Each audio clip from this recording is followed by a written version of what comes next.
On savait que les narcotrafiquants étaient en quête de petites mains dans les ports français.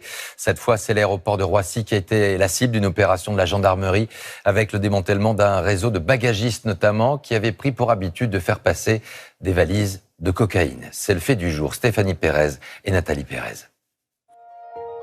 Des dizaines de kilos de cocaïne. Plus de 100 000 € en liquide.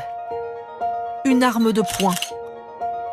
Cette saisie, c'est le résultat de 6 mois d'une enquête complexe. Fin 2024, un vol parti du Brésil atterrit à l'aéroport de Roissy. Dans une zone de fret, 50 kilos de cocaïne sont découverts dans 2 cartons. Un chien spécialisé comme celui-ci a marqué devant une palette. La centaine de gendarmes mobilisés va mettre au jour la complicité de bagagistes, employés d'une société de sous-traitance. Ils aident à sortir 20 à 50 kilos de drogue par mois. Point essentiel, au moins un cadre sert de relais aux trafiquants. Il s'agit de cadres qui ont entre 30 et 40 ans. Donc c'est eux qui organisent par exemple le planning des équipes et qui peuvent avoir accès aux bagages au plus près des avions ou aux fret. En plus d'un cadre de la société, 4 employés et 3 de leurs proches ont été interpellés mardi en Île-de-France et dans le Pas-de-Calais.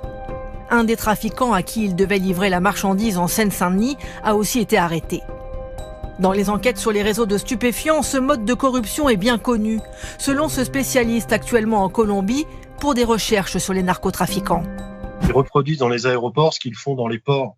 Dans les ports, ils travaillent avec des dockers qui vont chercher la cocaïne dans les containers dans lesquels elle a été livrée. Mais dans les aéroports, il faut qu'ils fassent la même chose parce que sinon la cocaïne, elle va être saisie par les douaniers. Et généralement, les gens qui acceptent ces pots de vin, cette corruption, c'est à la fois par appât du gain, mais aussi par crainte des représailles. 80 000 personnes travaillent à Roissy. Pour les enquêteurs, un défi en matière de surveillance. Ils le savent, l'Europe est la priorité des trafiquants sud-américains. La cocaïne s'y vend beaucoup plus cher qu'ailleurs.